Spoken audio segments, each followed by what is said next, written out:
Hello and welcome back to another FPL transfer tips video. Today we're going to have a bit of a shorter one because all of the popular transfers in and out this week are mostly from injured players. Obviously there was a ton of injuries over the weekend from the cup matches, and a lot of the people who went for early transfers have been burned this week. The likes of Mateta being the top transferred player in this week would have been in this video, but obviously he's now out with an injury, so it's pretty obvious that you should be looking to avoid him. So we are looking at those players that kind of are in and around the top transfers that don't have anything wrong with them and should be playing this week. So we're starting things off this week with Daniel Munoz, who absolutely looks like a buy. Now obviously transfer tips around this time of the season where there's blank game weeks and stuff coming out, it's obviously going to be very chip strategy based. So obviously if you're not using your free hit chip this week, there is no reason to bring in Daniel Munoz because obviously they're blanking in game week 29. So just make sure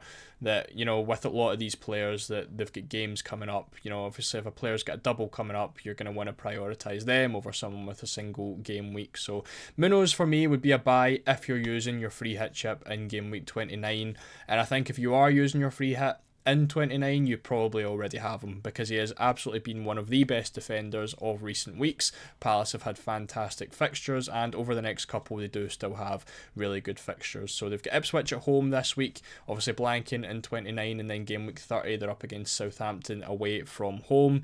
5 million at the minute, been transferred in 192,000 times, which does make him the second most transferred player in this week. Just a bit of background into how well he has done in recent weeks. He essentially has been the best defender outside of the big premium in Trent Alexander-Arnold. In terms of expected goal involvements, he is only sitting behind Vardiol for the last 5 matches from defenders, actually beating Trent Alexander-Arnold. Obviously a lot cheaper in there as well. So one of the most attacking defenders for attacking returns in recent weeks. For points, he is only behind Trent Alexander-Arnold with 33 points.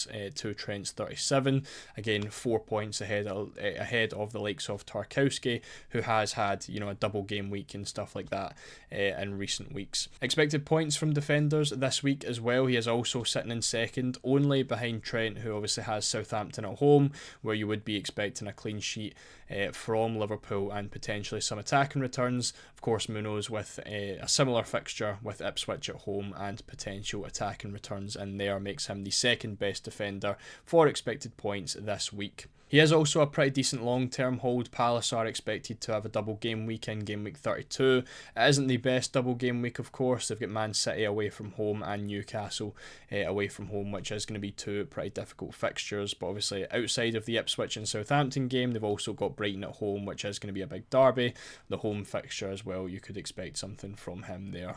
Next up we have Anthony Robinson, who for me I think is just going to be a sell this week. Again, there's a lot of good defenders you can get at his price point at the minute, and his fixtures just aren't really too great. He's got Brighton away from home, Spurs at home, Arsenal away from home in the next 3, then I believe it's Liverpool as well after that, and Fulham just aren't really coming into a nice run of fixtures. So if you have any Fulham players in general, it's probably time to look at getting rid of them. Again, looking at free hit in 29, if you aren't using the free hit chip, you probably want to at least keep him for that Spurs game, and then you can look to move him on, because obviously it's going to be a struggle trying to fit 11 players in your team if you don't want to use that free hit. So you want as many players as possible. If you are not using that free hit, you probably do look to keep Robinson this week.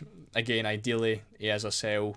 Brighton away isn't going to be a very good fixture considering the form that Brighton have been in, and again you can see by his expected points they are looking pretty low at the minute, with only 3 against Brighton, 2.2 against Arsenal, and I imagine even less against Liverpool.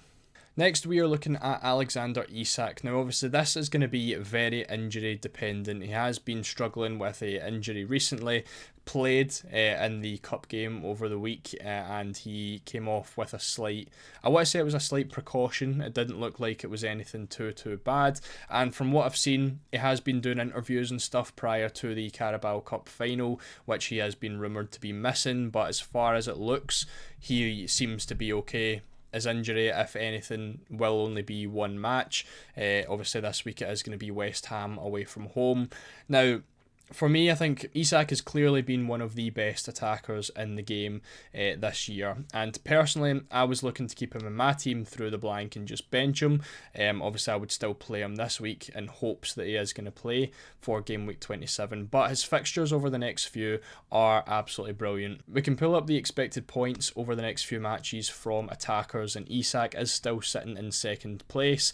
Again, expected to blank in game week 29, but is expected to double in game week 32, which is where the extra expected points do come under. Now, he is just behind Haaland by 0.3 points.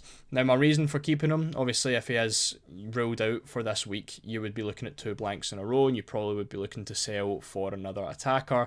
But there is obviously going to be a lot of value built up in there. A lot of people have owned Isak for however long. He's been in a good run of form for about 14 game weeks or so now, where a lot of people would have started to bring him in, build up some value. So if you're selling him now, you are going to want him back in probably like a week, maybe a week and a half's time. And is that really worth losing the 0.5 million on him to then, buy him back for a lot more expensive when again he's got Brentford at home, Leicester, and then a double game week after that where you definitely are going to want him. So for me, I'd be holding on to him with the hopes that he is going to make it for that West Ham game. Obviously bench him through game week 29 if you're not using a free hit. If you are using a free hit, then he's an absolute keep, because you don't have to worry about him in game week 29 and you can just get in a replacement. But considering the form that he has been in so far this season, and the fact that the injury doesn't really look too bad, and the fixtures they've got upcoming, I'd definitely be looking to keep him for as long as possible.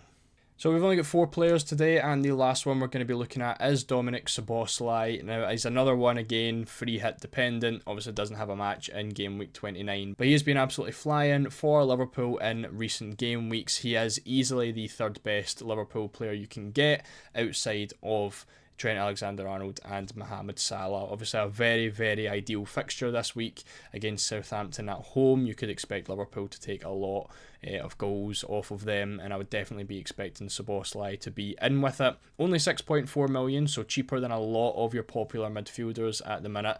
137,000 transfers in. Of course, doesn't play in game week 29, but he does also have Everton at home again in game week 30, which is another really nice fixture. In terms of how he ranks against other midfielders, again looking at the last 5 match days, he is sitting in 3rd place for expected goal involvements from midfielders, only behind his obviously teammate Mohamed Salah, who's been the best player in the game by far this season, and Bryan Mbeumo at 3.5 expected goal involvement. So he's ahead of the likes of Sarr, who's done really well recently, Cole Palmer, obviously a big premium. So again, 3rd best for midfielders in the league in the most recent games. For points as well, he's sitting in 2nd place. Of course, Salah again is going to be right at the top. Take Salah out of the equation and he's been the best midfielder of the last 5 matches by a decent amount as well, scoring 12 points more than 3rd place, which is going to be Dango Ouattara. Obviously better than any other Liverpool midfielder and your other Liverpool players in general, the likes of Cody Gakpo and Luis Diaz. For expected points for midfielders in game week 28, he is also sitting in the top 5. Mohamed Salah, of course, is going to be at the top for that one. And then it's going to be Cole Palmer and Nkunku. Obviously, they have a really nice match against Leicester this week as well. They are expected to score slightly better. Of course, Cole Palmer is always going to be there for expected points.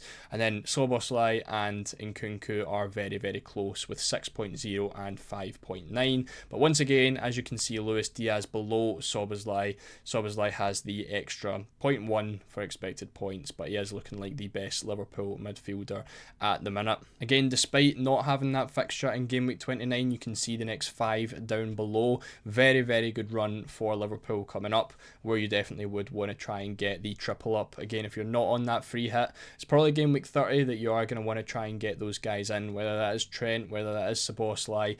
Obviously, you're going to have Salah. A really good run for them, expecting them to do really well. So as I said, a really short one this week, only 4 players on the list. If you are lucky enough that you are able to, bring any of these players in or take them out, and you don't have any injuries in your team, then that's absolutely fantastic. But of course, there is going to be a lot of injuries to people's squads, so whether you can actually look at these players at all is a totally different question. Hopefully you don't really have too many injuries, but I know a lot of people have 3-4 players that get injured over the cup matches, which is of course going to be very unfortunate. But let me know what you think of these transfers this week. Of course, we'll be back next week for the Game Week 29 transfer tips, which is of course going to be a blank game week. So make sure to leave a like on the video, subscribe for more transfer tips. Captaincy video will be out tomorrow, team selection of course on Friday, so make sure to keep an eye out for that. Once again, thank you all so much for watching, and I'll see you all in the next one.